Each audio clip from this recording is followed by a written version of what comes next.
أعوذ بالله من الشيطان الرجيم. بسم الله الرحمن الرحيم. إن الحمد لله نحمده ونستعينه ونستغفره ونعوذ بالله من شرور أنفسنا وسيئات أعمالنا. من يهده الله فلا مضل له ومن يضلل فلا هادي له، وأشهد أن لا إله إلا الله وحده لا شريك له، وأشهد أن محمدا عبده ورسوله صلى الله عليه وآله وسلم تسليما كثيرا. أما بعد، د سرور کائنات صلى الله عليه وآله وسلم ژوند درېمه فته. محترم ورونو، السلام علیکم ورحمة الله وبرکاته. په تیره دوهمه فته کې موږ د رسول الله صلی الله علیه و آله وسلم د مبارک میلاد زیری او عجب حالات بیانول او ومویل چې د ده صلی الله علیه و آله وسلم د مور د حمل موده بې دردو او تکالیفو وه، او کم وخت چې دی علیه الصلاة وسلام پیدا سو پر دواړو لاسو یې تکیه کړې وه او سر یې لوړ نیولی و لکه آسمان ته چې ګوري. بل دا چې دی صلی الله علیه و آله وسلم مختون وزیږدی، یعنی سنت کړه سوی و، او مسرور وزیږدی، یعنی نو یې هم پره سوی و. زموږ د کوچنیانو نوخو د مور څخه ورپریکي او هغه پاته بیا څو ورځې وروسته لویږي. خو رسول الله صلی الله علیه و آله وسلم د دې شیانو څخه فارغه پیدا سو، او کم وخت چې د ده علیه الصلاة وسلام د ولادت زیری پر عبدالمطلب وسو، هغه ډیر په خوشحاله سو. او کم وخت چې بیا دا حالات هم ورته بیان سوه چې مختون دی، مسرور دی او پر خپلو لاسو یې تکیه کړې وه، نور هم خوشحاله سو او ویل والله دې زوی لرمې یو درجه او مقام سته. څنګه په دا عجبه طریقه سره پیدا کیږي؟ دا به څه نه دي. او د ډېرې خوشحالۍ څخه یې محمد صلی الله علیه و آله وسلم په غیږ کې واخیستی او کعبې شریفې ته یې دننه بوتی او هلته یې د ده صلی الله علیه و آله وسلم پر زیږېدو د الله جل جلاله شکر ادا کړي. که څه هم تر دغه وخته لا نوم نه دی پر ایښودل سوی، مګر چې بیا یې د محمد نوم پر کښېښاوه، په دې کې یو سر او راز و. هغه دا چې یو وخت عبدالمطلب شام ته په سفر تللی و. په دې سفر کې یې نور 3 نفره هم ملګري وه او هلته یې د یوه حبره سره ولیدل. حبر یا حبر د یهودو عالم ته ویل کیږي. حبر پوښتنه ځینې وکړه چې تاسې د کوم ځای یاست؟ دوی ویل موږ د مکې یو. حبر ورته ویل ستاسې په جزیرة العرب کې نبی الاخر زمان پیدا کیږي. قصه ډېره اوږده ده، خلاصه دا چې دوی پوښتنه ځینې وکړه چې د دې نبي نوم به څه شوي؟ حبر ویل نوم دې محمد وي. ورونو، تر دغه دمخه په عربو کې د محمد نوم هیڅ نه و ایښودل سوی. که تاسې د عربو په ټول تاریخ کې وګورئ، تر رسول الله صلی الله علیه و آله وسلم د مخه د هیچا نوم محمد نه دی تیر سوی. اوس نو دغه 4 نفره چې یو یې عبدالمطلب او 3 ملګري دي، کم وخت چې بیرته د شام څخه راغله، هر یوه دا قصد او اراده درلوده چې زوی یې پیدا سي، نوم به محمد ایږدي. څرنګه چې د عبدالمطلب د عمر په حساب د اولاد امید نه و، نو ده دا نیت درلودی چې د ده په زامنو کې که د هر یو زوی پیدا سو، نوم به محمد ایږدي. نو ځکه د رسول الله صلی الله علیه و آله وسلم نوم محمد کښېښاوه. او هغه 3 نفره د عبدالمطلب ملګري دا وه: اول سلیمان ابن مجاشع چې د زوی نوم یې محمد کښېښاوه، چې دغه محمد د فرزدق نیکه دی، او فرزدق د عربو مشهوره شاعر دی. دوهم احیحب ابن حلاج چې هغه هم د خپل زوی نوم محمد کښېښاوه. دریم عمران ابن ربیعه چې د زوی نوم یې محمد کښېښاوه. په عربو کې د اول وار دپاره دغه 4 نفره په محمد سره مسما سوي دي چې دا د رسول الله صلی الله علیه و آله وسلم د نامه سر او سبب و چې ولې یې د ده علیه الصلاة وسلام نوم محمد کښېښاوه. او نور هغه حوادث یا علامې چې د رسول الله صلی الله علیه و آله وسلم د پیدایښت په وخت کې پیښې سوي دي، د هغو څخه یوه دا ده چې د رسول الله صلی الله علیه و آله وسلم د ولادت په وخت کې د کسرا قصر او مانی ورېږدېده او د کسرا د قصر څخه 14 برجه ونړېده. او بل د مجوسیانو یا آتش پرستانو اور مړ سو. دا خو درته معلومه ده چې د مجوسیانو اور د همیش دپاره بلیږي، ځکه دوی یې عبادت کوي او مړ کېدو ته یې نه پرېږدي. خو د رسول الله صلی الله علیه و آله وسلم د ولادت په وخت کې دغه اور مړ سو. او د کسرا په قصر کې یوه کوچنۍ دریاچه وه چې بحیره ساوا ورته ویل کېده. د دغه دریاچې یا بحیرې لاندې مځکه وچاوده او اوبه یې وچې سوې. د دې واقعو څخه کسرا وبېرېدی چې دا څه قصه ده. نو یې کاهنان او منجمین راوغوښتل. ورونو، ځینې کاهنان د جن او پیرانانو سره ارتباط او تعلق لري، او جن هم ځینې اخبار د آسمان څخه اورېده. بیا به جن دغه خبرونه و کاهنانو ته د دې دپاره ویل چې خلق ګمراه کړي او په فتنو کې یې واچوي. او دغه چې جن د آسمانه څخه اخبار اورېده، موږ ته الله جل جلاله په قرآن کریم کې بیانوي او د سورة الجن په 9 نمبر آیات کې فرمایي وَأَنَّا كُنَّا نَقْعُدُ مِنْهَا مَقَاعِدَ لِلسَّمْعِ. دا خبره پیرانان کوي او وایي موږ پخوا و دې آسمان ته د ناستې په ځایو کې کښېنستلو د پاره د دې چې یو خبر واورو. خو د رسول الله صلی الله علیه و آله وسلم په بعثت سره پر پیرانانو دغه د اورېدلو لار بنده سوه. نو کم وخت چې کسرا د کاهنانو څخه پوښتنه وکړه چې دا څه قصه ده، ځینو کاهنانو ورته وویل چې دا واقعې د نبي د ولادت په سبب پیښې سوې. کسرا پوښتنه وکړه چې دغه 14 برجه ولې ونړېده. کاهنانو وویل چې د دې مقصد دا دی چې 14 پاچاهان به نور هم د فارس تیریږي، دا نو د فارس پاچاهي ختمیږي. کسرا ویل 14 پاچاهان به نور هم راځي، دا نو د فارس پاچاهي ختمیږي. دا ډېر اوږد وخت دی. خو د ده تر مرګ وروسته د فارس پر حکم مقابله شروع سوه. په 4 کلو کې 10 پاچاهان رد او بدل سوه چې دا ټوله د فارس د حکم د زائلېدو علامې وې. ورونو، د رسول الله صلی الله علیه و آله وسلم نسب یا شجره 3 حصې لري چې اوله حصه یې تر عدنان پورې رسیږي او پر دغه حصه یې د سیرت او انسابو ټول علما اتفاق لري، او هغه داسې ده: محمد ابن عبدالله ابن عبدالمطلب چې دغه عبدالمطلب اصلي نوم شیبه دی، ابن هاشم چې اصلي نوم یې عمر دی، ابن عبدمناف چې اصلي نوم یې مغیره دی، ابن قصی چې اصلي نوم یې زید دی،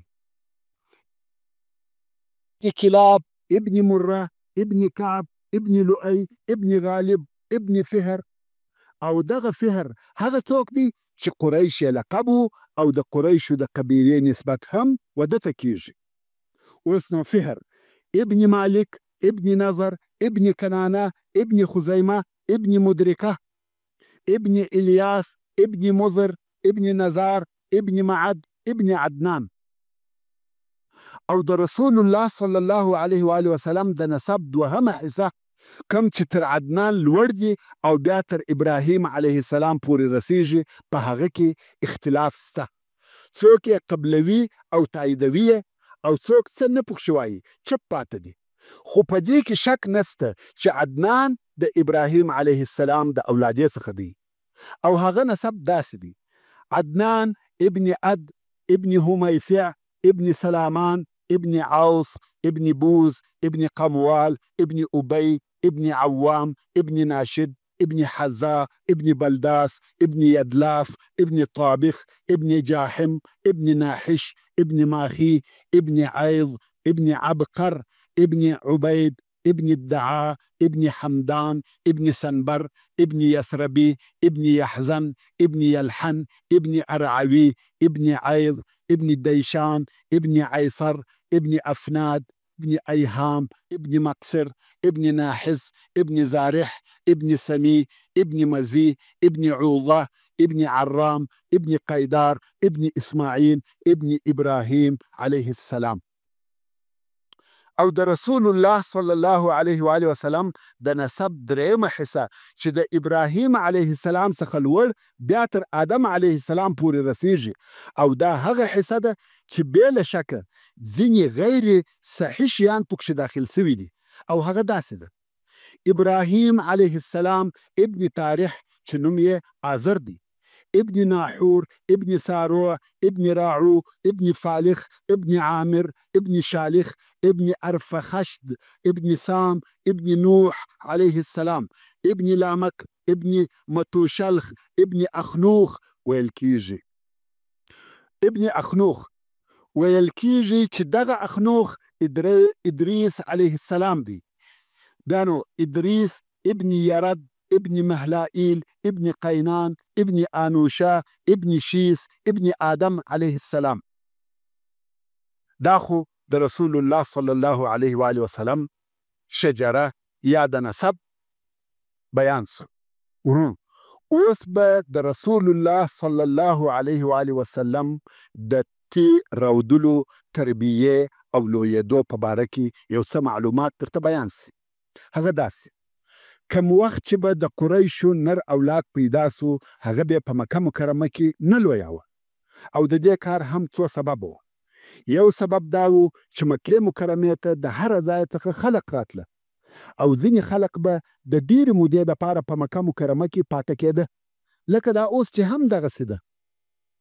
او د قریشو سره به یې راکړه ورکړه او راشه درشه درلوده، او هغه هلوکان چې په مکه مکرمه کې به لویېده، د هغو ژبه به د دغه اختلاط په سبب په سل کې سل خالصه او فصیحه عربي نه وه. د هغه بیګانه خلکو د اخلاقو او ژبې تر تاثیر لاندې کېده. نو د دې جهته قریشو دا ښه بلل چې د دوی اولادونه تر مکې مکرمې د باندې لوی سي. دا د دې لپاره چې ژبه یې پر فصیحه عربي واوړي. کم وخت چې به د ژبې د زده کولو عمر تیر سو، بیا به بیرته مکې مکرمې ته راوسته، ځکه بیا به د دغه نورو خلکو د ژبې تر تاثیر نه لاندې کېده. او بل سبب دا و چې قریشو غوښته چې د دوی اولادونه سختسري او د مشکلاتو زغم او تحمل ولري، د سختیو او تکالیفو سره عادت ولري، ځکه د دوی په مخ کې جنګونه او سفرونه وه. دوی نه غوښته چې اولادونه یې په ښار کې نازک او پاسته لوی سي، ځکه هغه کسان چې په ښارو کې لوی سي نرم، پاسته او نازک طبیعت وي، د تکالیفو او مشکلاتو تحمل نسی کولای. نو دا سختی او تکالیف په صحراو کې وه. د صحرا خلق سختسري او متحمل وي. او دریم سبب دا و چې مکه مکرمه ښار او دینی مرکز و. د هر ځای څخه قسم قسم خلق ورته راتله، او دې خلقو د خپلو ځانو سره قسم قسم مرضونه راوړل، مګر صحرا د مرضو څخه پاکه دی. که اطرافي خلق د ښاري خلقو سره مقایسه سي، په هغو کې مرض کم او نادر پیدا کیږي. نو په دغه څو سببو د قریشو دا خوښه وه چې اولادونه یې تر مکې مکرمې د باندې لوی سي. نو ځکه خپل کوچني اولادونه یې د صحرا ودایګانو ته ورکول چې هغه یې صحرا ته بوځي او هلته یې لوی کړي. بیا چې به لوی سوه، نو بیا بیرته مکې مکرمې ته راوسته، او د صحرا خلقو بیا دا کار د رزق د پیدا کېدو دپاره کاوه.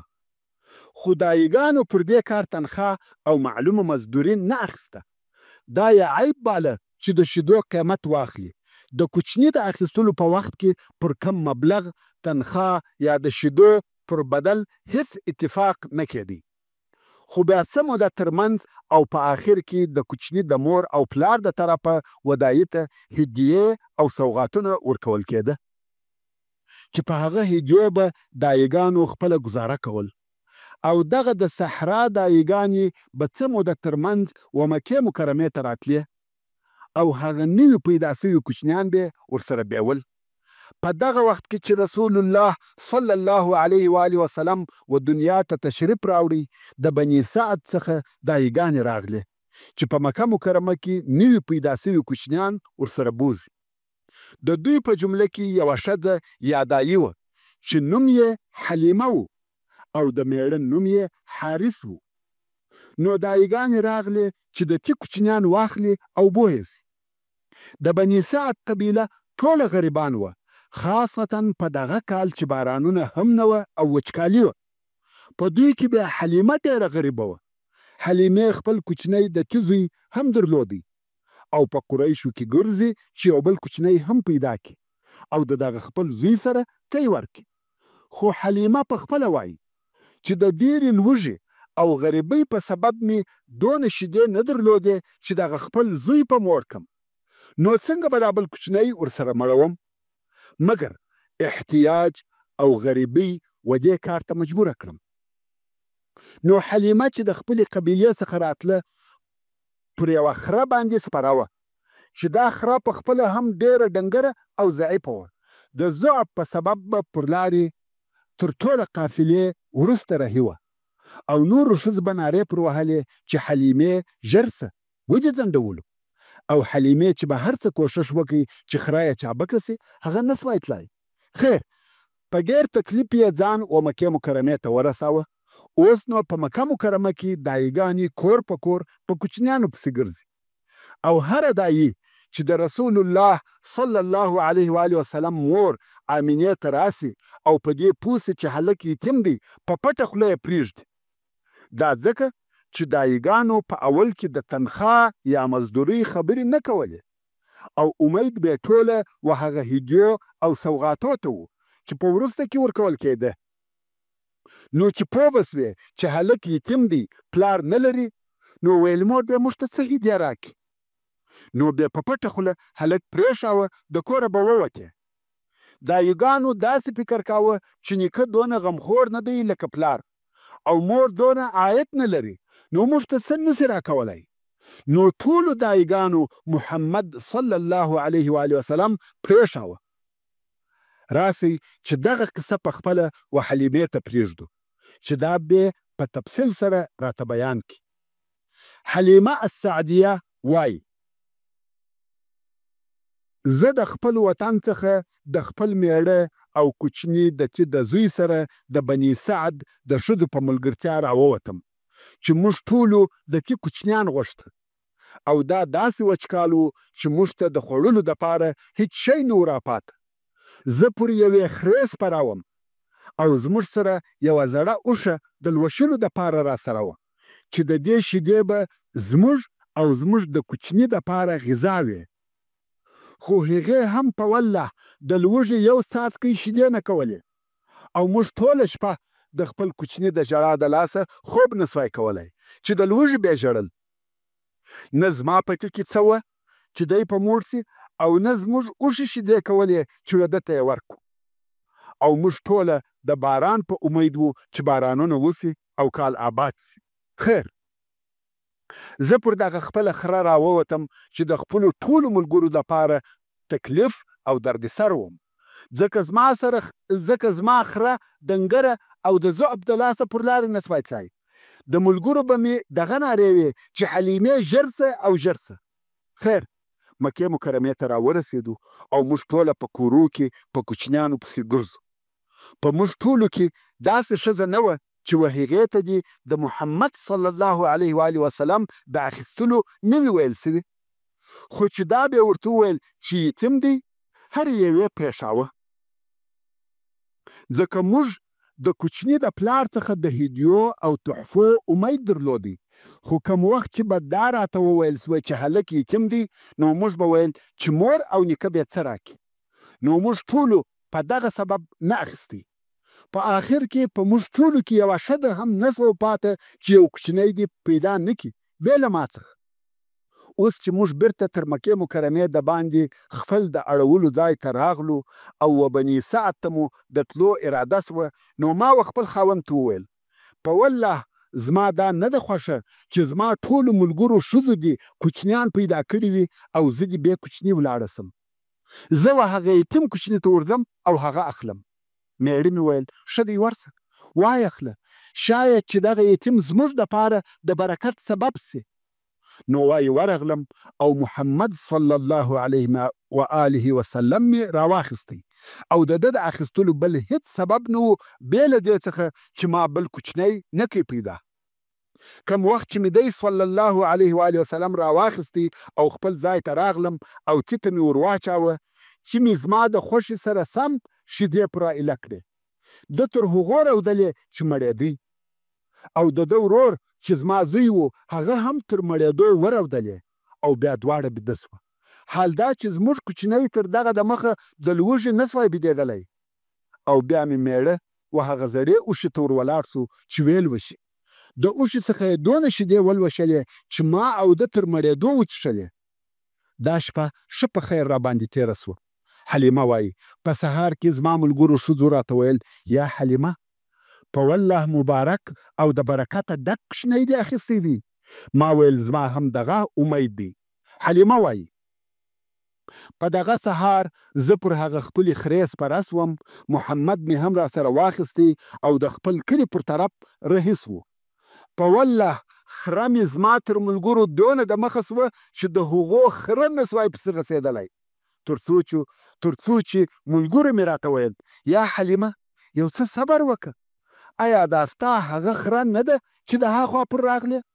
ما ویل په والله هغه ده. دوی ویل په والله یو څه ورته پیښه ده. حلیمه وایي بیا نو موږ و بني سعد ته و خپلو کورو ته ورسېدو او د الله تعالی په مځکو کې د باران د نه کېدو په سبب زموږ تر ځای وچ ځای نه و. خو بیا هم زما پسونه چې به راغله ماړه او غولانځې به د شیدو ډکې وې. موږ به خپلې میږې لوشلې او شیدې به مو څښلې، خو بل چا د خپلو پسو څخه یو څاڅکی شیدې نه سوای لوشلی او نه د میږو په غولانځو کې څه وه. تر داسې اندازې چې زموږ د کلي خلقو به و خپلو شپنیانو ته په قهر او غضب سره ویل تاسې پسونه و وښو ته نه بیایاست، پسونه هلته بیایاست چیرې چې د حلیمې پسونه پیول کیږي. چوپانانو به ورته ویل په والله زموږ او د حلیمې پسونه یو ځای ګرځي، خو دا به هم د دوی پسونه وږي راغله او یو څاڅکی شیدې به یې نه کولې، خو زموږ پسونه به ماړه او د میږو غولانځې به د شیدو ډکې وې. زموږ دغه حال و. د الله جل جلاله د طرفه خیر او برکتونه راباندې اورېدل. څو 2 کاله تېر سوه. حلیمه وایي د محمد صلی الله علیه و آله وسلم جسم او بدن نسبت و نورو کوچنیانو ته مخالفه وده او پرورشت کاوه. د عمر یې 2 کاله لا نه و پوره سوي، داسې معلومېدی لکه د 5-6 کالو هلک. صحت او عافیت یې کامل او سالم و. په خبرو کې یې فصاحت و. خبرې یې سمې او پوره کولې. کم وخت چې د ده علیه السلام 2 کاله پوره سوه، مور ته مو وروستی او عادت همدا و چې دایګانو به هلکان پس له 2 کالو خپل مور او پلار ته وروستل. خو ځینو پلرو به د 2هم وار دپاره بیا دغه کوچنی ودایي ته ورکړي چې څه موده دې نوره هم په صحرا کې تېره کړي، او ځینو خلقو به پر دغه 2 کالو بس کړه. نو اوس حلیمې هم محمد صلی الله علیه و آله وسلم و مکې مکرمې او خپلې مور ته راوستی، مګر کوشش کوي چې بیرته یې د ځانه سره بوځي. خو د رسول الله صلی الله علیه و آله وسلم مور امینه ورته وایي بس ته د لیدې وي، او حلیمه ورته وایي دلته ګرمي ده، مرضونه دي، دی تر اوسه ښه نه دی لوی سوی، څه موده به نور هم را سره بوزم. حلیمه وایي موږ دا کوشش کاوه چې بیرته یې را سره بوزو، ځکه موږ په ده کې هغه برکتونه لیدلي وه چې په آخر کې مو د محمد صلی الله علیه و آله وسلم مور راضي کړه چې بیا یې را سره بوزو، او 2هم وار مو بیا بني سعد ته راوستم. ورونو دلته به ستاسې د معلوماتو د زیاتوالي دپاره د رسول الله صلی الله علیه و آله وسلم رضاعت او رضعي ورونه او خویندې در وښول سي.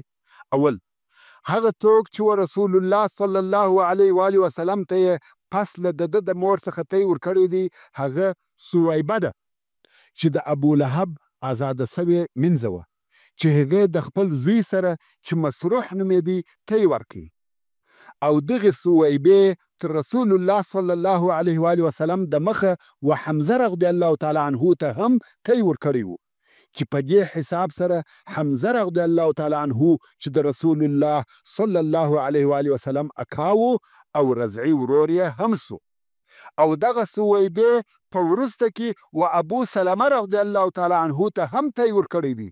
نو ابو سلمه رضی الله تعالی عنه هم د رسول الله صلی الله علیه و آله وسلم رضعي ورور سو.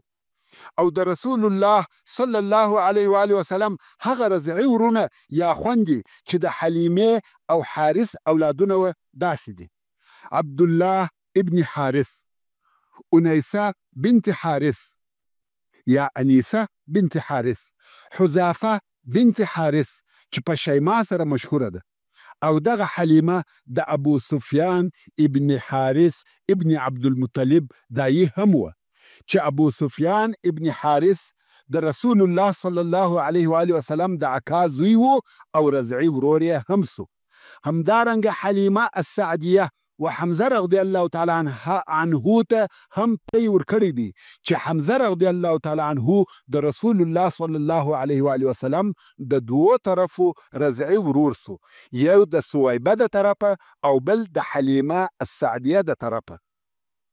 اوس به بیرته خپلې قصې ته راسو. حلیمه وایي د محمد صلی الله علیه و آله وسلم تر دوهم وار راوستلو څه موده وروسته د محمد صلی الله علیه و آله وسلم د تی یا رضعي ورور وارخطا او په ځغستا خپلې مور او پلار ته راغلی او ویل یې هغه زما قریشي ورور بیریږي. دوی ورته ویل څه ورته پیښه ده؟ هلک ویل 2 نفره چې سپین کالي یې اغوستي وه راغله او محمد صلی الله علیه و آله وسلم یې بېسده کړي.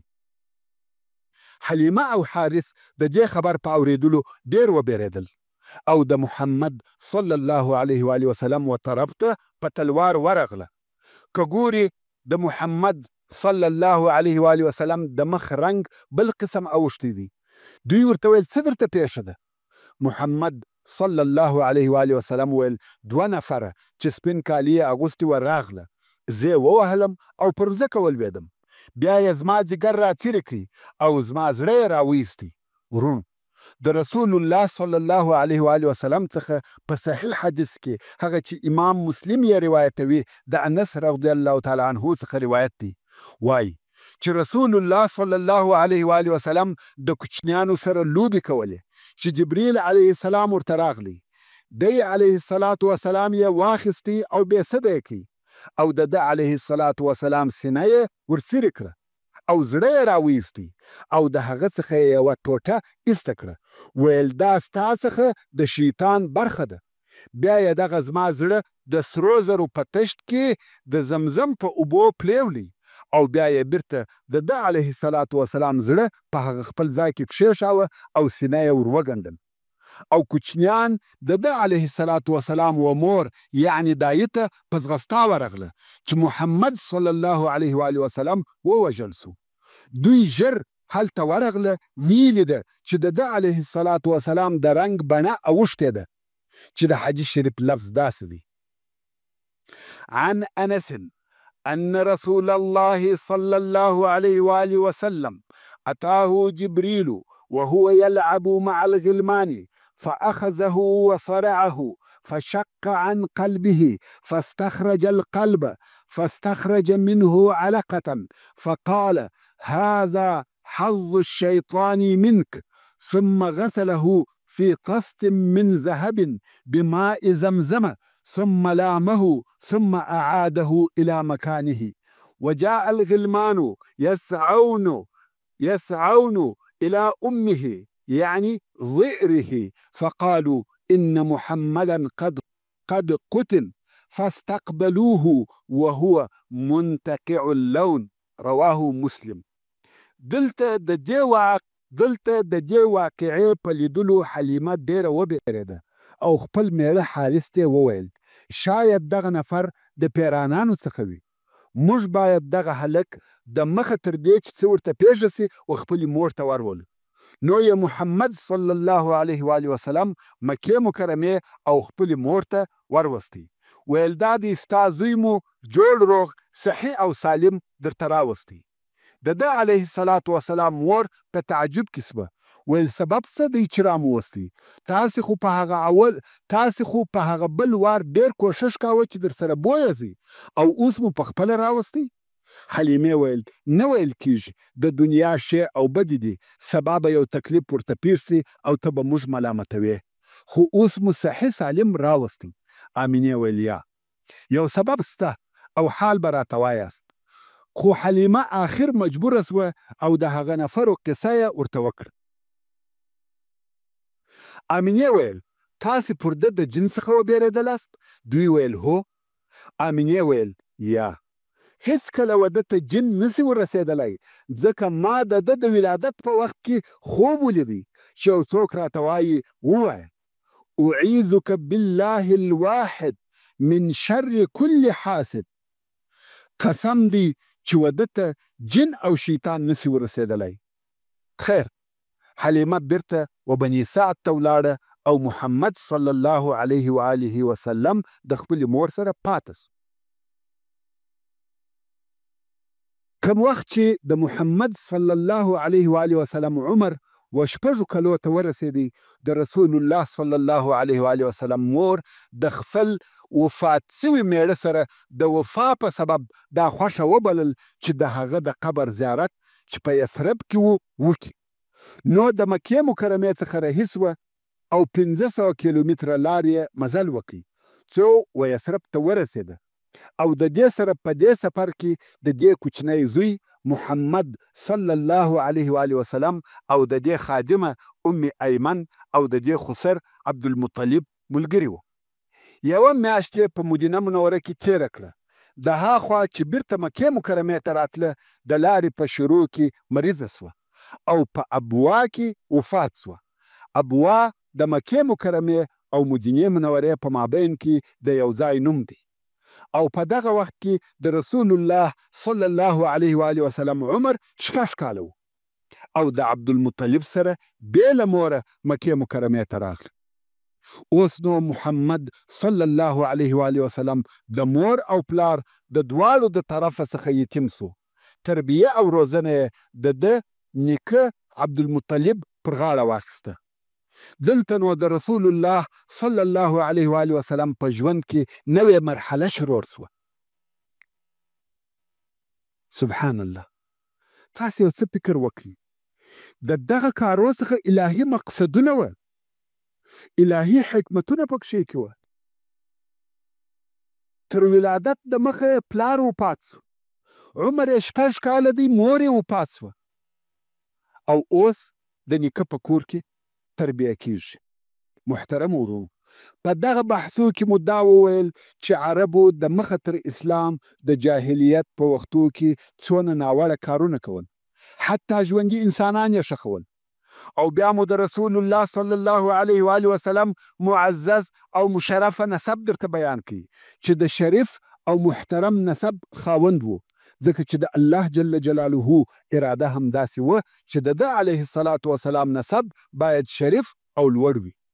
دا د پاره د دې چې څوک د نسب پیغور ورنکړي او خلق په ده علیه الصلاة وسلام باور او اعتماد ولري. او بل دی علیه الصلاة وسلام باید قوي قوم ولري چې دغه قوم یې د دشمنانو او تجاوزګرانو د تجاوز او تیري څخه وساتل. او همیشه پیغمبران هم داسې وي چې په قوي او معززه قوم کې پیدا کیږي او په هغه خپل قوم کې مبعوث کیږي چې د دې څخه مقصد هم دا دی چې په خپل قوم وساتل سي.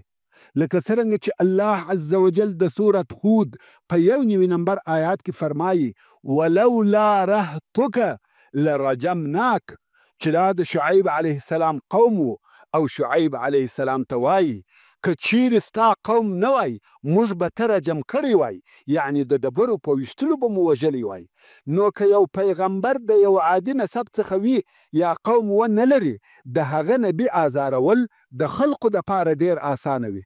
او تاسې به په راتلونکي بحث او بیان کې ووینئ چې دغه د نسب شرافت د دې سبب وګرځېدی چې د یوه طرفه خلقو د رسول الله صلی الله علیه و آله وسلم احترام کاوه او اعتماد یې پر درلودی، او د بله طرفه خلق د ده د آزاره څخه منع کول.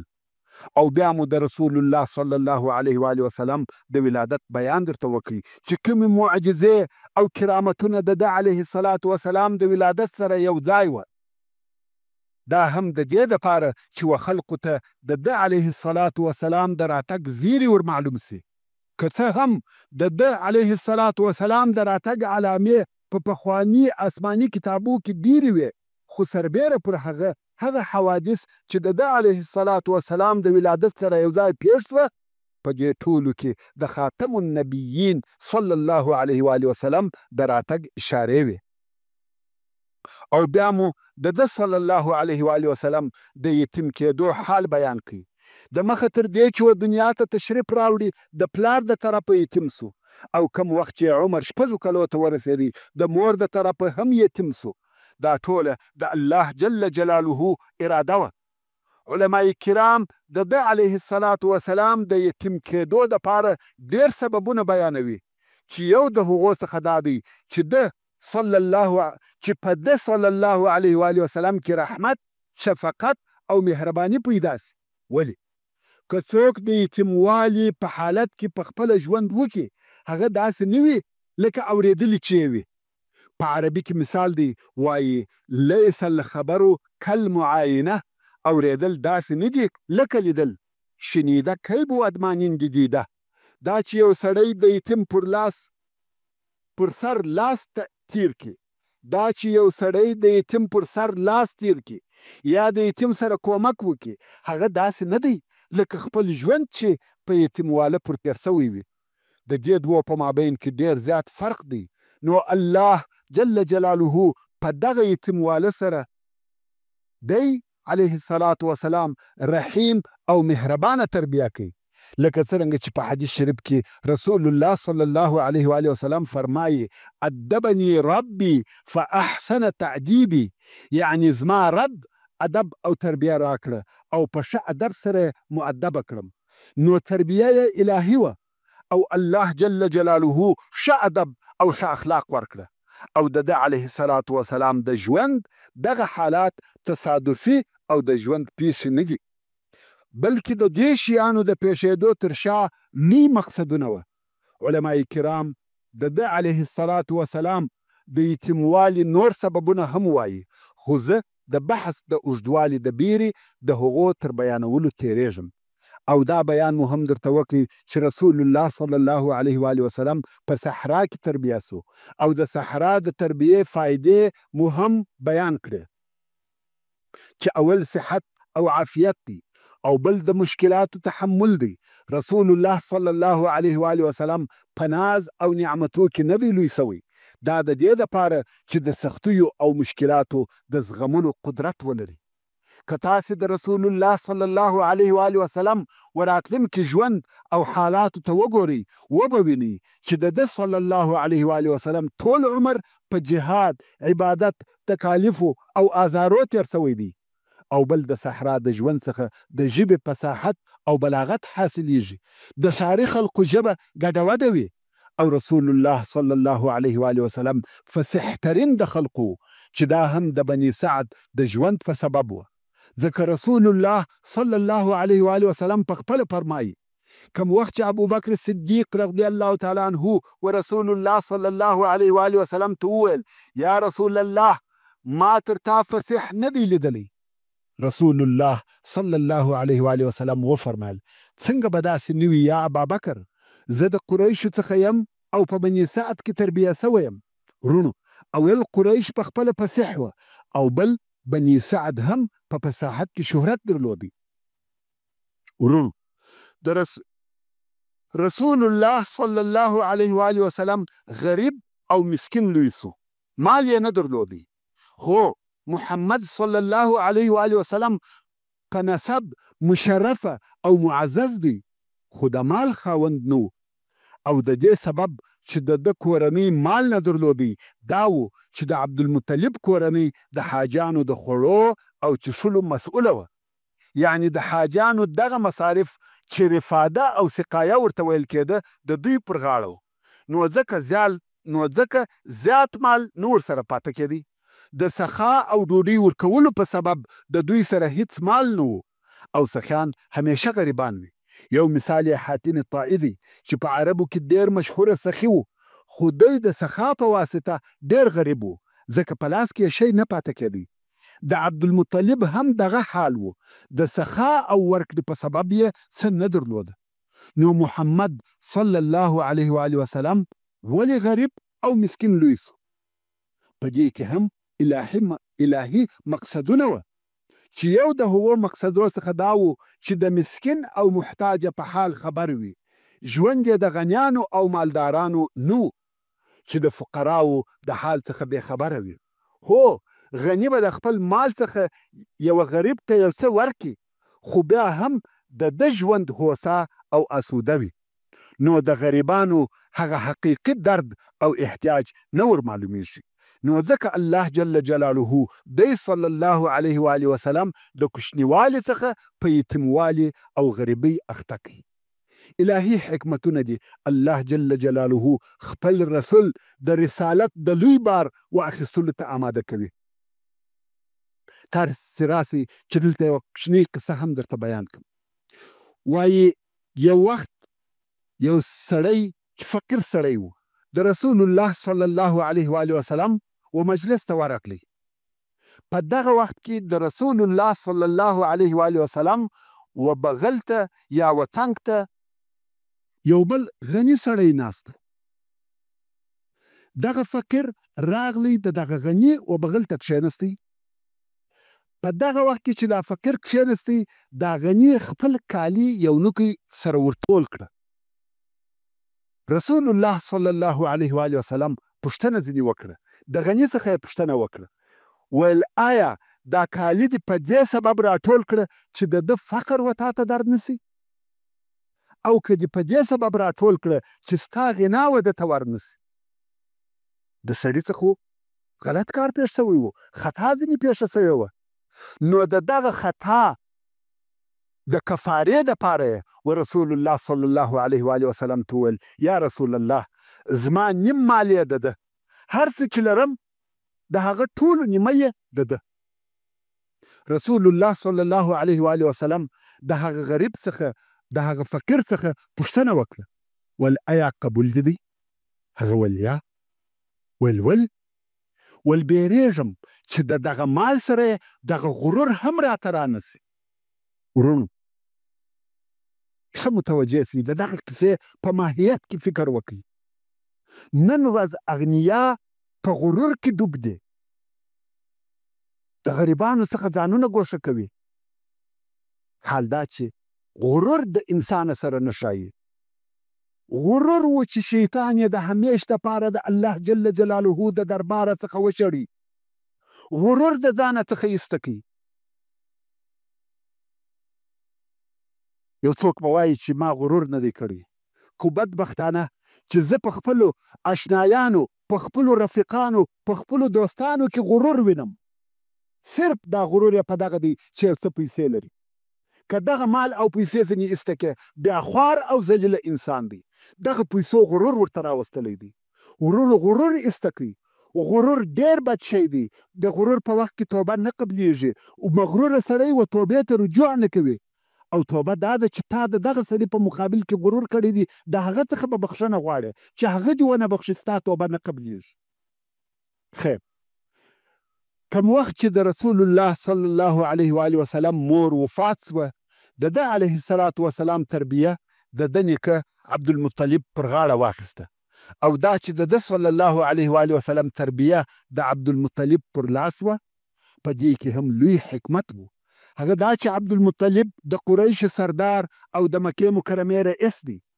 نو همیشه به د قریشو او د نورو قبایلو مشران او سرداران د ده په مجلس کې ناست او حاضر وه. او په دې مجلس کې به د لویو لویو کارو دپاره تصمیمونه نیول کېده او فیصلې به کېدلې. او د محمد صلی الله علیه و آله وسلم عمر 6 کاله دی. نو د ده صلی الله علیه و آله وسلم د تعلیمي ژوند شروع په دې سره وسوه چې وویني د خلقو سره څه قسم ګزاره او معامله راشه درشه کېږي. طبیعتا د دغه عمر هلکان په دغسې مجلسو کې نه کښېني او د لوبو دپاره ولاړېږي. خو رسول الله صلی الله علیه و آله وسلم به همیشه په دغه مجلس کې ناست و او نه به ولاړېدی.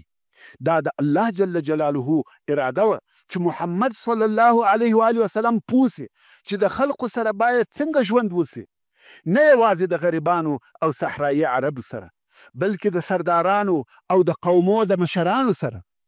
نو دی صلی الله علیه و آله وسلم به همیشه د عبدالمطلب په مجلس کې حاضر و. د تاریخ په کتابو کې ذکر شوي دی چې د عبدالمطلب د ناستې دپاره به و کعبې شریفې ته نږدې ځای سمیدی چې هلته به یې د عبدالمطلب دپاره فرش اوار کړي او د عبدالمطلب زامن به د هلته په انتظار ولاړ وه. هېڅوک به نه کښېنستی تر څو چې عبدالمطلب به راغلی، هغه به کښېنستی، بیا به دا نور کښېنستل. تر هغو به ټول په انتظار ولاړ وه، که د عبدالمطلب زامن وه یا نور قریش، ځکه عبدالمطلب د مکې مکرمې عمومي مشر او رئیس و. مګر رسول الله صلی الله علیه و آله وسلم چې په عمر هم کم او کوچنی و، تر عبدالمطلب د مخه به راغلی او هلته به پر هغه فرش کښېنستی. اکاګانو بیا کوشش کاوه چې دی علیه الصلاة وسلام د دغه کاره څخه منع کړي او د دغه فرش څخه یې ولاړ کړي. مګر عبدالمطلب چې به راغلی ویل به پرېږدي، په ده کار مه لرئ، په والله دغه زوی لرم یوه درجه او مقام سته. نو به رسول الله صلی الله علیه و آله وسلم همیشه د عبدالمطلب په مجلس کې ناست او حاضر و. تاسې پوهیږئ چې دې مجلس ته به همیشه مشران، مخور او د نورو ځایو څخه ډلې راتلې او رسول الله صلی الله علیه و آله وسلم 2 کاله په دې مجلس کې کښېنستی او دا یې هم زده کړه چې د قومو د مشرانو سره څه قسم معامله او خبرې کېږي. کم وخت چې د رسول الله صلی الله علیه و آله وسلم عمر 8 کاله سو، عبدالمطلب هم وفات سو چې دا د محمد صلی الله علیه و آله وسلم دپاره بل وار یتیموالی و. د مخه خو ده لطفا فتا واړوه. کم وخت چې د رسول الله صلی الله علیه و آله وسلم عمر 8 کاله سو، عبدالمطلب هم وفات سو چې دا د محمد صلی الله علیه و آله وسلم دپاره بل وار یتیموالی و. د مخه خو دی صلی الله علیه و آله وسلم د پلار د طرفه یتیم و، مګر هغه یتیموالی شعوري او فکري و، ځکه ده علیه الصلاة وسلام خپل پلار نه و لیدلی. مګر د عبدالمطلب په وفات سره د ده علیه الصلاة وسلام یتیموالی حقیقي ډېر سخت او مشکل و، ځکه دا د خپل مهربانه نیکه نیستوالی و.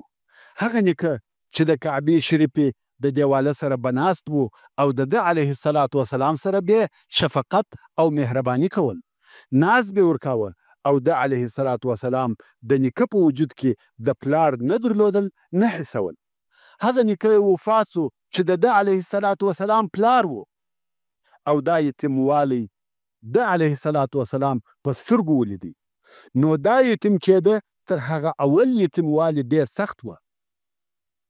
عبدالمطلب د مرګ په وخت کې وصیت وکړي چې د محمد صلی الله علیه و آله وسلم روزنه دې ابو طالب کوي او دا یې هم ورته وویل چې د ده د روزنې لپاره به ډېره توجه کوي. د عبدالمطلب تر وفات وروسته د محمد صلی الله علیه و آله وسلم تربیه د ده اکا ابو طالب پر غاړه واخیسته، ځکه ابو طالب د محمد صلی الله علیه و آله وسلم د پلار عبدالله سکه ورور و. د ابو طالب او عبدالله پلار خو یو او عبدالمطلب و، مګر مور یې هم یوه وه چې اوس نو ابو طالب د رسول الله صلی الله علیه و آله وسلم دریم تربیه کوونکی سو. اول مور، دوهم نیکه، دریم اکا. او د عبدالمطلب تر وفات وروسته د مکې مکرمې مشرتوب هم د ابو طالب پر غاړه سو.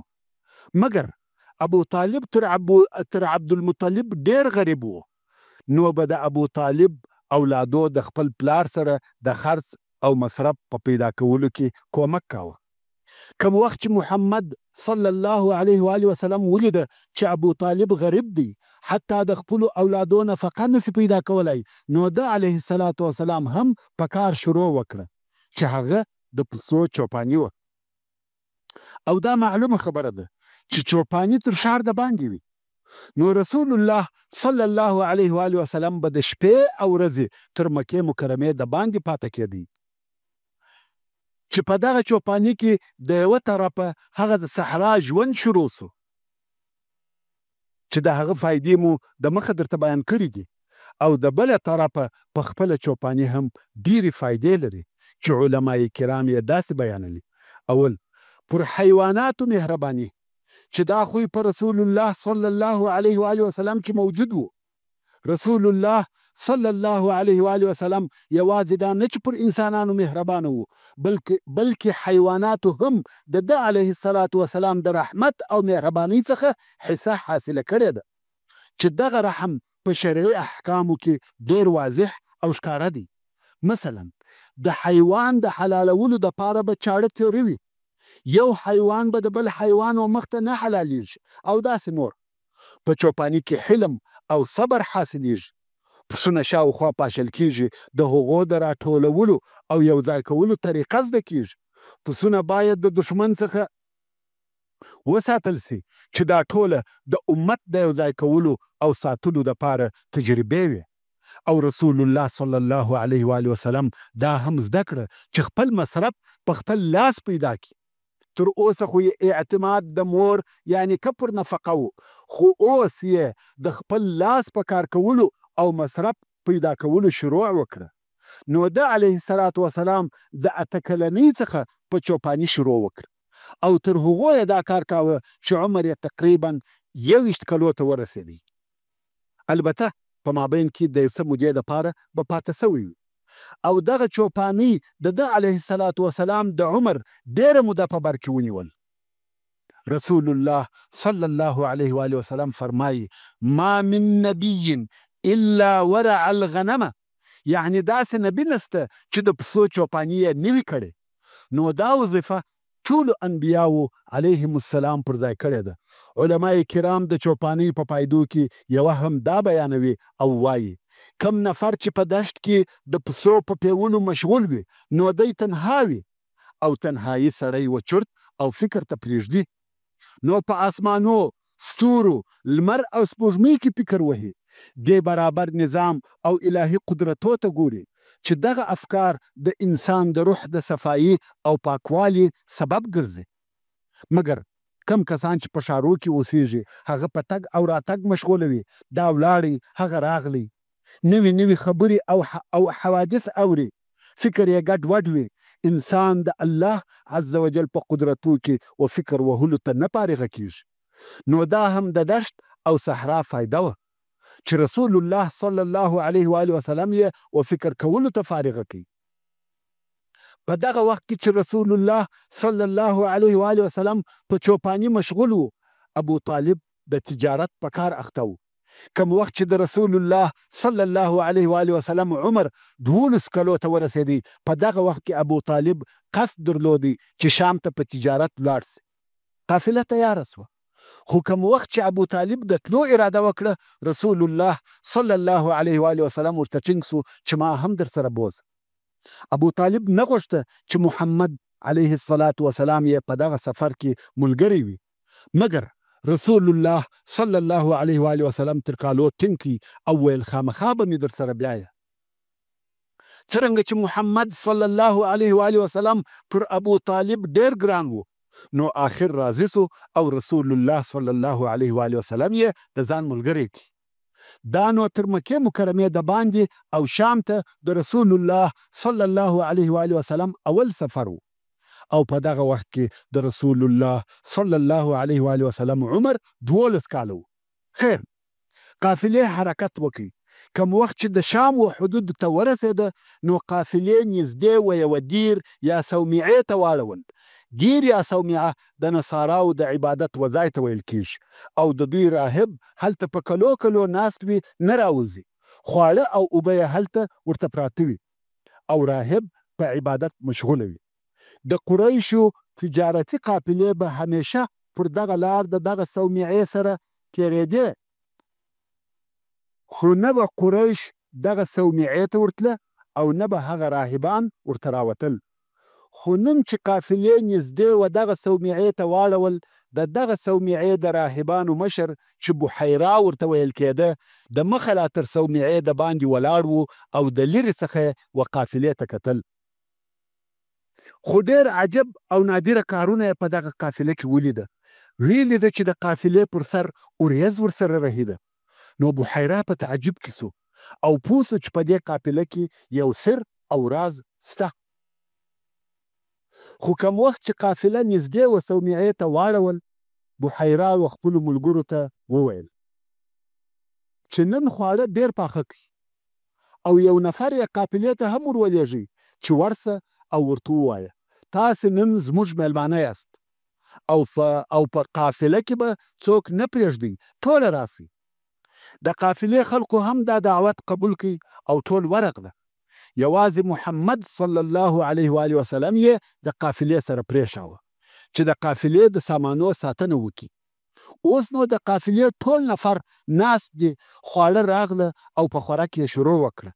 بحیرا ورته ګوري او د قافلې یو نفر تر نظر باسي، خو په دې خلکو کې کم داسې شی نه ولیدی چې هغه دې عجب او د دې وړ وي چې اوریځ دې پر سر ورسره ولاړه سي. د نصاراو علماو ته دا ور معلومه وه چې د نبي الاخر زمان د راتګ وخت او زمانه رانږدې دي، نو ځکه دوی په علامو او اشارو پسې ګرځېده. خو بحیرا په دې خلقو کې د توجه وړ هیڅ شی ونه لیدی. نو یې پوښتنه ځینې وکړه چې تاسې ټوله راغلاست؟ څوک مو نه دي پرې ایښي؟ دوی ویل هو ټوله راغلو، خو فقط یو کوچنی مو د قافلې سره پرې ایښی دی چې زموږ د سامانو ساتنه کوي.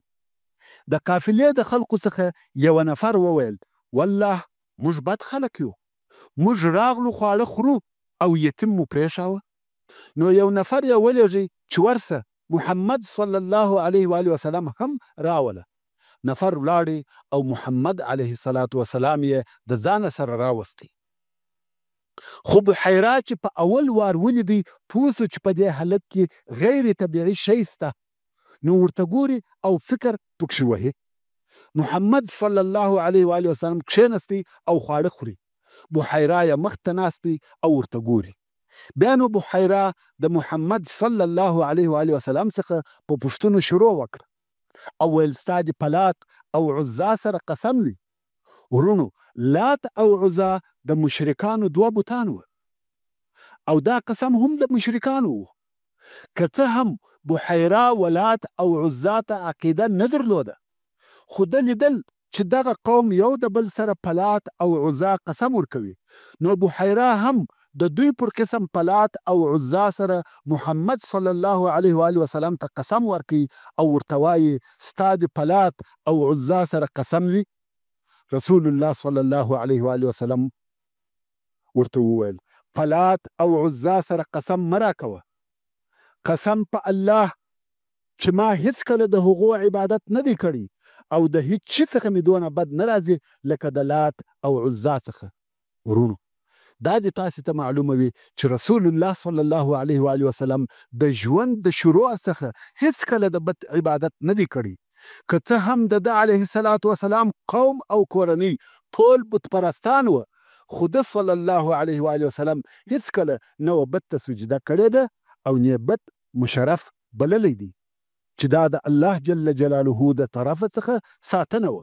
هو، یو نفر ممکن د خپلې کورنۍ په لارښوونه یا د سالمې تربیې په سبب د ځینو بدو کارو څخه بیزاره وي، مګر د رسول الله صلی الله علیه و آله وسلم د بوتانو څخه نفرت او لرېوالی د خپلې کورنۍ د تربیې په سبب نه و، بلکې دا د الله جل جلاله د طرفه څخه ساتنه وه. نو راهب ورته ویل ښه، ستا دې په الله سره قسم وي چې حق او حقیقت به راته وایه. رسول الله صلی الله علیه و آله وسلم ویل هو، په الله سره قسم راک. نو بحیرا راهب په پوښتنو شروع وکړه څه فکر وهې؟ په خوب کې څه شي وینې؟ څنګه حالات درته پیښیږي. داسې ډېرې پوښتنې یې ځینې وکړې او رسول الله صلی الله علیه و آله وسلم جوابونه ورته وایي. بحیرا خو عالم و او په آسماني کتابو کې د آخري نبي علامې موجودې وې او بحیرا هغه ټولې علامې په محمد صلی الله علیه و آله وسلم کې ولیدې.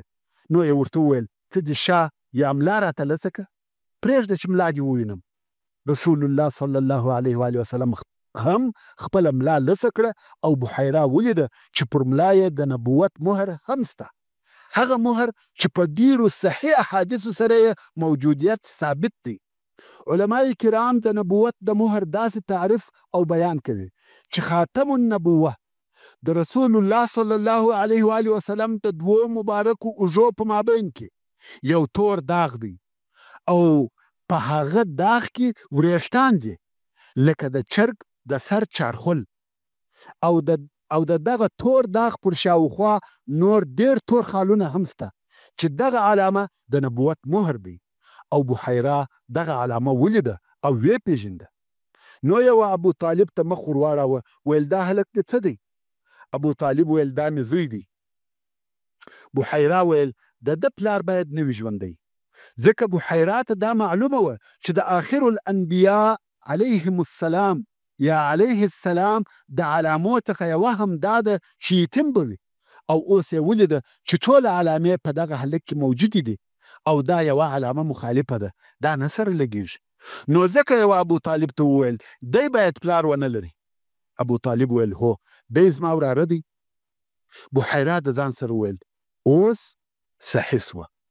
نو یې ابو طالب ته وویل چې وراره دې بیرته مکې مکرمې ته بوځه، که شام ته در سره ولاړ سي هلته یهود پیژني او کې وپیژندي ضرر ورسوي.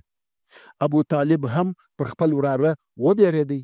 نو ابو طالب په خپله نه ورسره راوګرځېدی خو یو بل نفر یې ورسره ملګری کړي او محمد صلی الله علیه و آله وسلم یې بیرته مکې مکرمې ته راوستل او دا سفر یې پوره نه سو.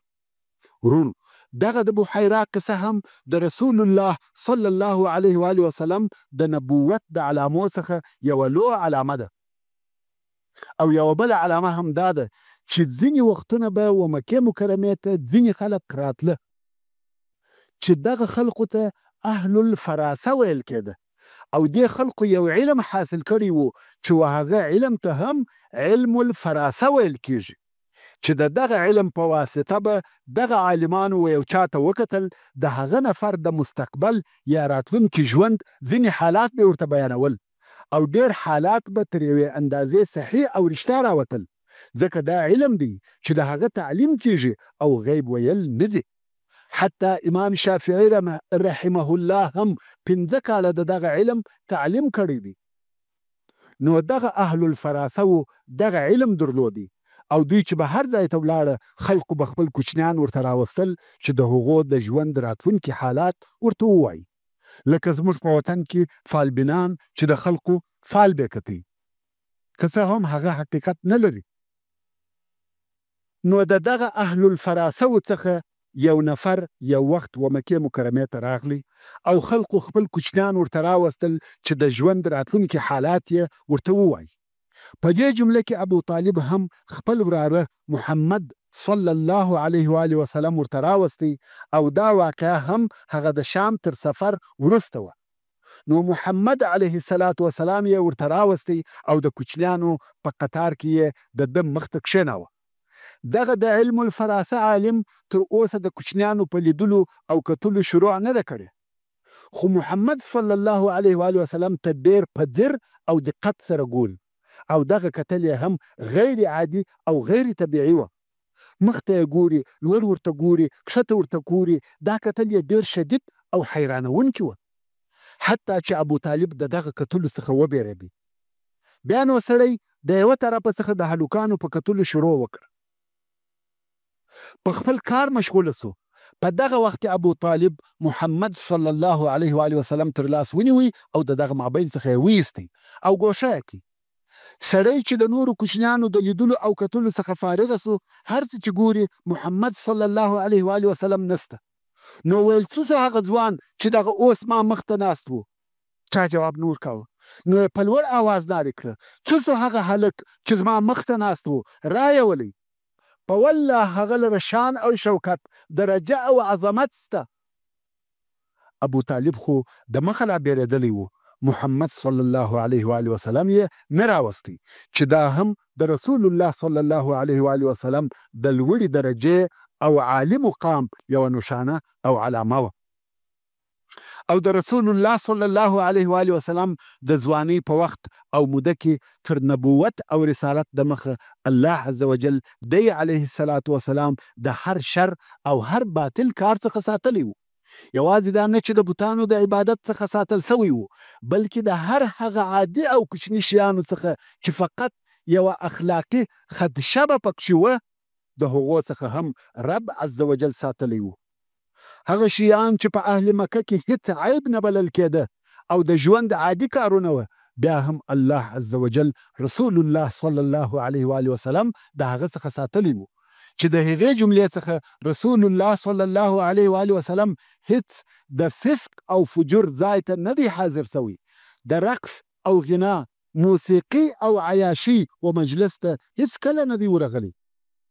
یو وخت رسول الله صلی الله علیه و آله وسلم او د ده د چوپانۍ ملګري تر مکې مکرمې د باندې پسونه پیول، نو ده علیه الصلاة وسلام د واده ساز او آواز د لرې څخه واورېده او په ټول عمر یې دغسې محفل نه و لیدلی.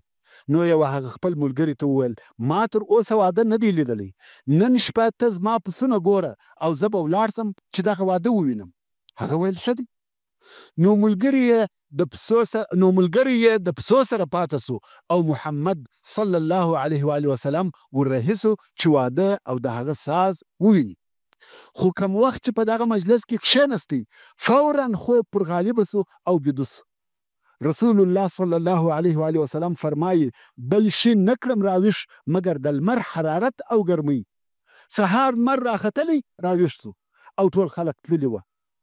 د دغه واده یې هیڅ ونه لیدل. تقدیري بله ورځ بیا واده دی. بیا یوه هغه خپل ملګري ته وویل چې هغه شپه خو ما هیڅ ونه لیده او نه مې واورېده ځکه بیده سوم. نن به ولاړ سم او ته زما پسونه ګوره. هغه ویل ښه دی. بیا چې راغلی د اول کښېنستو سره خوب پر غالبه سو او بیده سو. سهار لمر ختلی راویښ سو. نو رسول الله صلی الله علیه و آله وسلم پوه سو چې دا ودونه او مجلسونه زما دپاره نه دي، ځکه هلته د فسق او فساد کارونه کېدل.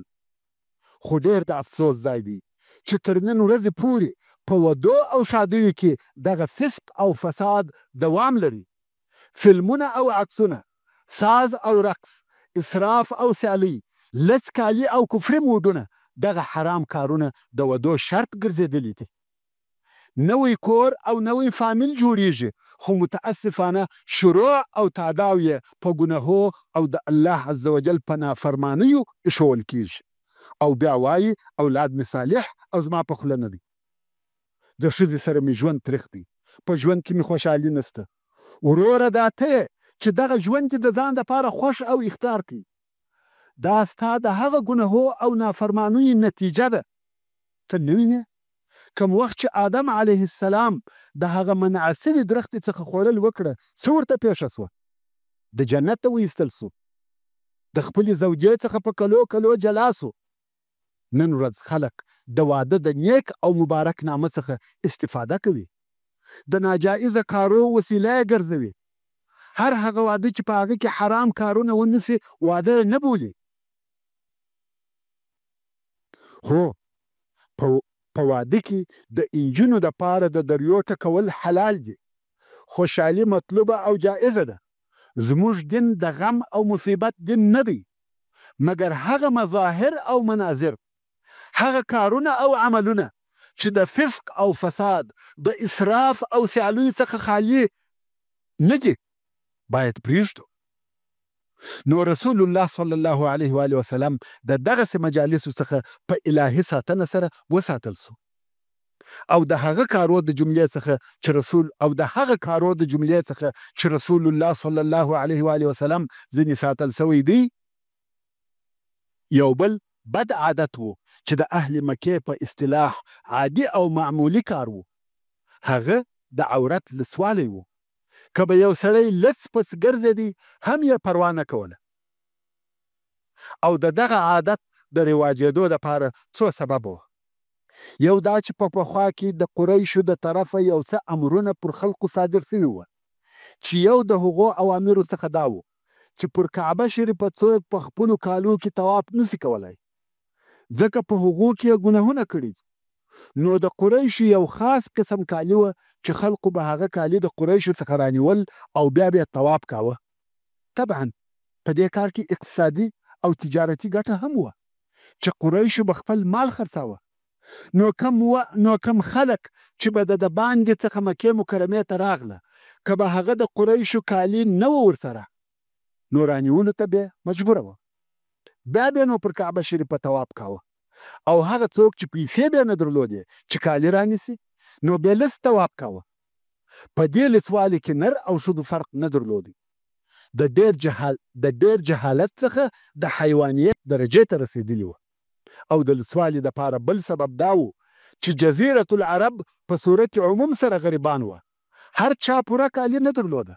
نو په مکه مکرمه او عربو کې د عورت لسوالی یو عادي او طبیعي کار ګرځېدلی و. خو پر دغه سربیره رسول الله صلی الله علیه و آله وسلم هیڅکله نه لڅ طواف کړی دی او نه لڅ ګرځېدلی دی. الله عز وجل د دغه بې سترۍ څخه ساتلی و. په عربو کې دغه لسوالي او بې ستري د هجرت تر 9 کال پورې دوام درلودی څو چې د مکې مکرمې تر فتح وروسته رسول الله صلی الله علیه و آله وسلم تر حجة الوداع یو کال د مخه د حج په موسم کې حضرت ابوبکر صدیق رضی الله تعالی عنه مکې مکرمې ته ولېږي او ورته ویې فرمایل خلک خبر که چې تر نن ورځې وروسته به هیڅوک لڅ طواف نه کوي. نو څرنګه چې د ټول بدن لڅېده په مکه مکرمه کې یو عادي او طبیعي کار و او هیڅ عیب نه بلل کېدی. نو کم وخت چې به خلقو کارونه کول خاصتا یو څه درانه او مشکل کارونه لکه ځینې د خټو او بنا کارونه یا د ډبرو نقلول نو به ځانونه لڅول. بلکل به یې کالي وکشه او کار دې کاوه. یو خو به د ګرمۍ تاثیر یو څه لسلو او بل به کالي نه تیرېده. او د دوی لباس یا کالی چی شوه فقط یو د اوږو پټو چې د کمیس کار یې ځینې اخیستی او بل لونګ. نو یوه ورځ رسول الله صلی الله علیه و آله وسلم د خپلو ملګرو سره کار کاوه او د یوه ځای څخه یې و بل ځای ته ډبرې نقلولې. ویل کېږي چې دغه کار د کعبې شریفې د بنا او جوړولو کار و او د کار ملګرو یې ټولو ځانونه لڅ کړي وه ځکه دوی کالي لږ درلوده. نو کم وخت چې به یې ډبرې نقلولې لونګ به یې خلاص کړي او هغه به یې پر اوږه کښېښاوه او ډبره به یې پر هغه لونګ کښېښول نو اوږه به یې د زخمي کېدو څخه وساتل سوه. رسول الله صلی الله علیه و آله وسلم هم د دغه خپلو ملګرو سره ډبرې نقلولې خو هغه ډبره به یې پر لڅه اوږه ایښول ځکه ځان یې نو لڅ کړی. په دغه وخت کې د رسول الله صلی الله علیه و آله وسلم د اکاګانو څخه یوه اکا ورته وویل ای وراره که دغه لونګ خلاص کې او پر اوږه یې کښېږدې د دغه ډبرو د آزاره څخه به دې وسات. کم وخت چې رسول الله صلی الله علیه و آله وسلم د لونګ د خلاصېدو اراده وکړه یو دم بېهوشي پر راغله او سترګې یې و اسمان ته شخې پاته سوې. نو کار او د لونګ خلاصېده دواړه پاته سوه. د الله جل جلاله په ساتنه پټ او مستور پاته سو. نو رسول الله صلی الله علیه و آله وسلم هیڅ وخت نه دی لڅ سوی که څه هم په مکه مکرمه کې لڅېده عادي او طبیعي کار و او همدارنګه د الله جل جلاله د طرفه ډېر لوی ادب ورکول سوی دی. کوم وخت چې رسول الله صلی الله علیه و آله وسلم کوچنی او د ابو طالب په کور کې و څرنګه چې ابو طالب ډېر غریب او عیالداره و نو کم وخت چې به خواړه راوړه سوه خواړه به لږ او خوړونکي به ډېر وه. د ابو طالب 10 اولاده وه نو به څه پېښېده؟ معلومه خبره ده چې پر خوړو به چور او حملې سوې. خو رسول الله صلی الله علیه و آله وسلم د دغه نورو هلکانو پر ډول پر ډوډۍ چور نه جوړاوه او حملې یې نه وهلې. په انتظار به ناست و.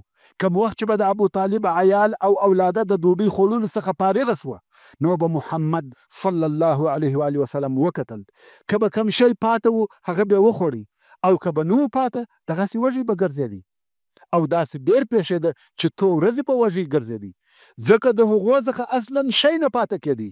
نو رسول الله صلی الله علیه و آله وسلم د دغه خپلو ښو اخلاقو په سبب که څه هم وږی به وو، خو د نورو هلکانو پر ډول به پر ډوډۍ چور او حملې نه جوړوئ. څو یوه ورځ ابو طالب په خپله و دې حالت ته متوجه سو چې دغه نور هلکان خواړه ځینې خلاصوي او محمد صلی الله علیه و آله وسلم ته شی نه پاته کېږي.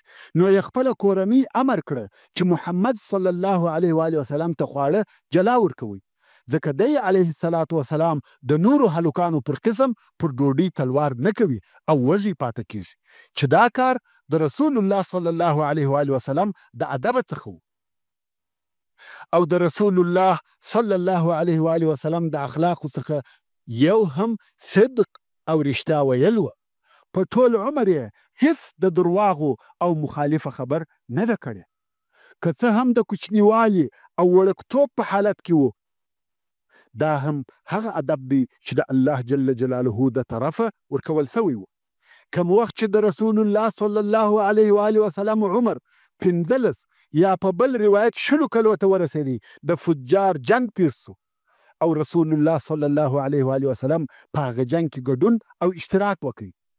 د جنگ فجار یا حرب الفجار بیان خو مې مخکې درته کړی دی چې حرب الفجار و هغه جنگ ته ویل کیږي کوم چې په حرامو میاشتو کې پیښ سي. او حرامې میاشتې 4 دي: رجب چې دا یوازې میاشت ده، او نورې 3 میاشتې چې سره پسې دي ذوالقعده، ذوالحجه او محرم دي. په دغه 4 میاشتو کې د ابراهیم علیه السلام په دین کې جنگ شروع کول او تجاوز کول حرام او ناروا وه، خو د خپل ځان څخه دفاع جایزه او روا وه. نو څرنګه چې د حوازن قبیلې په دغه میاشتو کې پر قریشو حمله وکړه، نو قریشو ته دا جایزه وه چې د ځان دفاع وکړي. نو په دغه جنگ کې چې حرب الفجار ورته ویل کېږي، رسول الله صلی الله علیه و آله وسلم د خپلې کورنۍ او اکاګانو په ملګرتیا د مکې مکرمې څخه دفاع کول. او رسول الله صلی الله علیه و آله وسلم فرمایي: كنت انبلو لاعمامي في يوم الفجار، یعنی ما خپلو اکاګانو ته د فجار په ورځ غشي ورکول. او څوک وایي د فجار په ورځ د خپلو اکاګانو څخه غشي ګرځول او هغو جنګ کاوه. څرنګه چې دا جنگ د ډېرې مودې دپاره و، نو په دغه جنگ کې رسول الله صلی الله علیه و آله وسلم د جنگ کولو طریقه هم زده کړه، ځکه جنگ یې ولیدی او اشتراک یا ګډون یې هم پکښې کې وکړي. همدارنګه رسول الله صلی الله علیه و آله وسلم په حلف الفضول کې ګډون او اشتراک کړی دی. حلف الفضول یعنی د مظلوم د حقوقو د اخیستلو دپاره قسم. د حلف الفضول جوړېده هم یوه قصه لري، هغه دا چې د اهل یمن څخه یو نفر د تجارت دپاره یو څه مال و مکې مکرمې ته راوړی و، او دغه مال یې پر عاص ابن وائل په پور خرڅ کړي. عاص ابن وائل د مشهوره صحابي عمرو بن العاص رضی الله تعالی عنه پلار دی، او عاص ابن وائل د مکې مکرمې او د قریشو د سردارانو څخه دی. نو عاص چې د دغه یمني څخه مال د پور پر قسم واخیستی او پیسې یې نه کړې ور، اوس چې د یمني د تګ وخت راغلی، نو عاص ته ورغلی چې زما پیسې راکړه، غواړم چې خپل وطن ته ولاړ سم. مګر عاص ابن وائل د نن سبا وعده ورکوي او معطله کوي. څو د یمني صبر و پای ته ورسېدی، نو د آخر وار دپاره و عاص ته ورغلی، ویل پیسې مې راکوې که یا؟ عاص ویل یا. ورځه هر څه چې دې په وسه پوره وي هغه وکړه. موږ مخکې ویلي وه چې هلته د ځنګله قانون و، هر زورور به کمزوری خوري. اوس هم عاص ظلم کوي.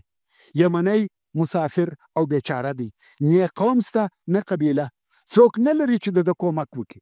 اوس نو په حیرت کې دی چې څه وکړي. بالاخره و هغه دارالندوه ته ورغلی کوم چې د قریشو د ټولونو ځای و. هلته قریش سره راټول وه او یمني په شعر او بیتو سره د ظلم څخه شکایت شروع کړي، خاصتا د قریشو د ظلم څخه، او ویل که تاسې پر دغه ظلم خوله پټه کړي نو تاسې هم د ملګري یاست، او په الله سره قسم چې په ټولو عربو کې به ستاسې نوم در بد کړم. دلته نو د قریشو نور مشران د دې کار څخه ناراضه او ناخوښه سوه، ځکه دوی د مکې مکرمې او قریشو مشران دي. او د عربو سرداران دي، او که د دوی د ظلمه څخه خلک شکایت وکړي دا د دوی دپاره شرم او پیغور دی او د دوی نوم بدیږي. نو د قریشو څخه څو نفره سره یو ځای سوه او پر دې یې عهد او قسم وکړي چې د هر مظلوم کومک به کوو او د ظالم څخه بې حق ور اخلو، که څه هم دا ظالم هر څوک وي. او دا کار په اوله کې 3 نفرو شروع کړي چې د هر یوه نوم فضل و. نو ځکه دغه قسم ته حلف الفضول ویل کیږي، او څوک بیا وایي چې دغه قسم ته په دې سبب سره حلف الفضول ویل کیږي چې فضول په عربي کې حقوقو ته وایي. نو حلف الفضول یعنی د حقوقو د اخیستلو دپاره قسم، د مظلوم او د هغه د حقوقو د دفاع دپاره قسم.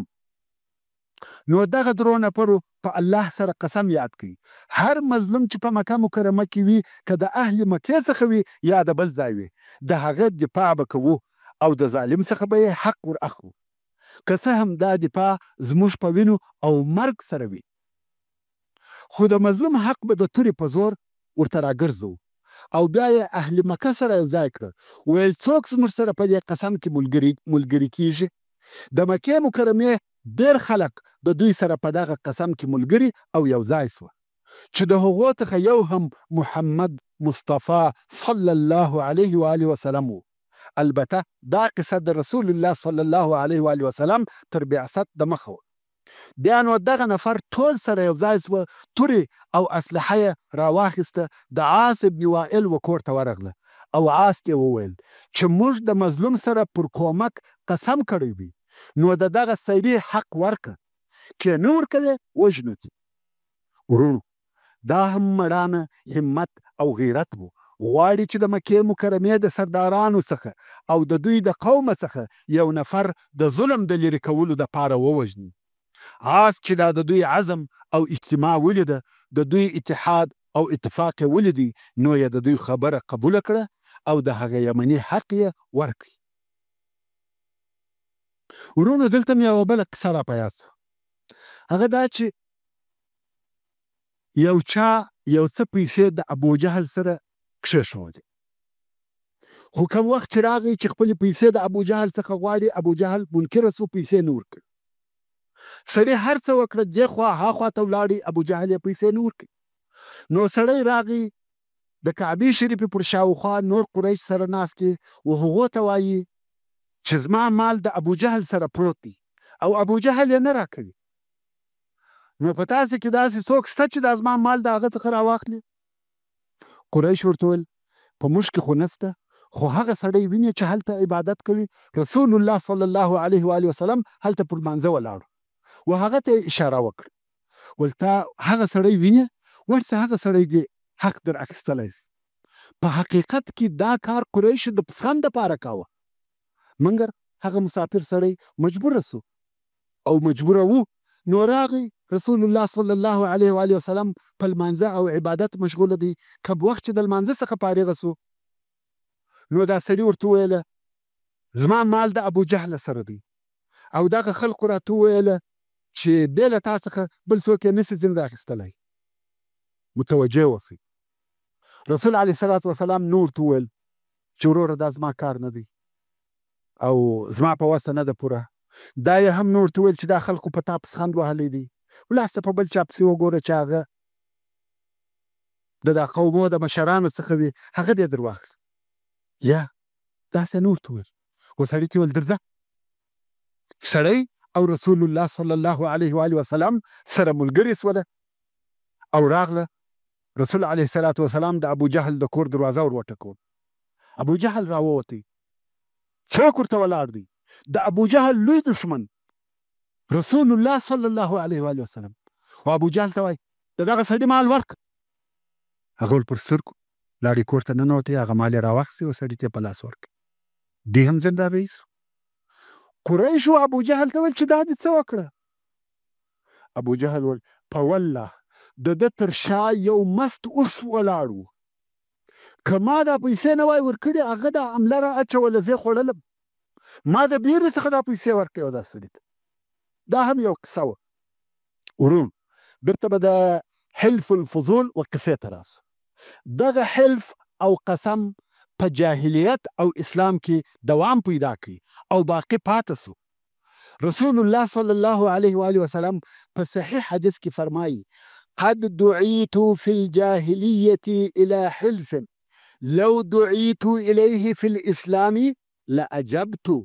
یعنی د جاهلیت په عصر او زمانه کې و یو حلف او اتفاق و یو عهد او وعدې ته وبلل سولم چې هغه داسې حلف دی که چیرې و هغه ته په اسلام کې بلل سوی وای هم به مې دغه بلنه او دعوت قبول کړی وای. نو دغه حلف الفضول په اسلام کې هم باقی پاتې سو. حتی د رسول الله صلی الله علیه و آله وسلم تر رحلت وروسته هم پاتې و.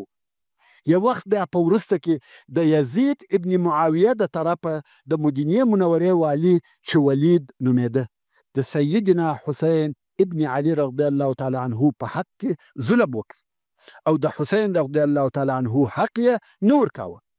نو حسین رضی الله تعالی عنه ورته وویل که ته زما حق را نه کې زه به حلف الفضول ته ورنارې کم. عبدالله ابن زبیر رضی الله تعالی عنه هم په دغه وخت کې حاضر و. نو عبدالله وویل که حسین و حلف الفضول ته نارې کړي وای قسم په الله ما به خپله توره را ایستلی وای او تر هغو به مې بیرته نه وای په پوښ کې کړی چې یا مې د ده حق ور اخیستی وای یا زه وژل سوی وای. خو هغه د مدینې منورې والي د حضرت حسین رضی الله تعالی عنه حق د بیرې څخه ورکړي. چیرې دي نن داسې کسان؟ مقصد دا چې دغه حلف په اسلام کې هم قائم او ثابت پاتې سو او دغه قسم عهد او قسم اتحاد او اتفاق ډېر ښه کار دی. په داسې اتحاد کې لوی او مهم مقصدونه سته. که نن ورځ اسلامي حکومتونه دغسې اتحادیو او اتفاقیو ته ورداخل سي چې په هغه کې د مظلوم دفاع کیږي دا جایز او ښه کار دی. حتی که مظلوم د مسلمانانو څخه هم نه وي ځکه د اسلام د اهدافو څخه یو هم د ظلم استکول او نیستي کول دي. نو دغه حلف الفضول په اسلام کې باقی پاتې سو او رسول الله صلی الله علیه و آله وسلم هم په دغه حلف کې اشتراک کړی دی. پس له دې څخه یوه کوچنۍ واقعه پیښه سوه چې د رسول الله صلی الله علیه و آله وسلم و ژوند ته تغییر ورکړي. هغه دا چې خدیجه بنت خویلد چې د عبدالعزا ابن قصی ابن کلاب د اولادې څخه وه او د رسول الله صلی الله علیه و آله وسلم سره په عبدالعزا ابن قصی ابن کلاب کې یو ځای کیږي. یعنی دا هم د شریفه نسبه څخه وه. دغه خدیجه ډېره غني او مالداره ښځه وه. د دې د غنا په باره کې داسې ویل کیږي چې د دې تجارت د ټولو قریشو د تجارت سره برابر او مساوي و. یعنی یوه طرف ته د ټولو قریشو تجارت او بل طرف ته یوازې د دې تجارت سره مساوي او برابر و. څرنګه چې دا ښځه وه په خپله تجارت نه سوای کولی نو یې څه کول؟ خپل مالونه به و قسم قسم خلقو ته ورکول. چاته په شراکت، چاته په مزدوري، حتی یو نفر ته هم خپل ټول مال او دارایی په لاس نه ورکول ځکه ممکن هغه خیانت ورسره وکړي او ټول مالونه ځینې غصب کړي. نو یو مختلفو خلقو ته یو څه مالونه ورکول. او څرنګه چې دا ښځه وه د بازار د قیمتو معلومات هم نه ورته کېدی امکان یې درلودی چې خلق درواغ ورته ووایي او پیسې ځینې وخوري. نو د غلا او خیانت د مخنیوي دپاره په امین او صادقه خلقو پسې ګرځېده. کوم وخت چې د محمد صلی الله علیه و آله وسلم د صدق او امانت تعریف او توصیف د هر چا څخه اورېدی او په عین حال کې د دې قریب هم و نو یې د محمد صلی الله علیه و آله وسلم څخه وغوښته چې د دې د تجارت یو څه مالونه شام ته یوسي او رسول الله صلی الله علیه و آله وسلم هم موافق سو. نو قافله جوړه سوه او مالونه یې بار کړه. میسره چې د خدیجې مریی و هغه یې هم په دې سفر کې د رسول الله صلی الله علیه و آله وسلم ملګری کړي چې په لار کې د محمد علیه الصلاة وسلام خدمت وکړي. اوس نو محمد صلی الله علیه و آله وسلم د میسره په ملګرتیا و شام ته په دغه کوچنۍ قافله کې رهي سو. په لار کې میسره د محمد صلی الله علیه و آله وسلم څخه عجیب او غیر عادي کارونه ولیده. اول ادب او اخلاق. میسره اصلا مریی دی او د خلکو عادت دا و چې د مریانو سره بیا سخته او آمرانه ګزاره کول. خو رسول الله صلی الله علیه وسلم وده ته د یوه ملګري په سترګه ګوري، د ادب او مهربانۍ ګزاره ورسره کوي. نو میسره ډېر په تعجب کې پاته و چې دا څنګه اخلاق دی. تر دې وروسته نور شیان هم ولیده. هغه دا چې دوی پر لارې رهي وي، پر دوی لمر نه وي بلکې پر سر یې وریځ وي او په لار کې یې بیا هغه صومعې ته نږدې واړول کوم چې د مخه هغه بحیرا پکښې و. خو دا وار بحیرا وفات سوی و او بل راهب د بحیرا پر ځای درېدلی و. کوم وخت چې دغه بل راهب دا کوچنۍ قافله ولیده چې فقط 2 نفره ورسره دي، په تعجب کې سو. خیر قافلې واړول. محمد صلی الله علیه و آله وسلم لاړې.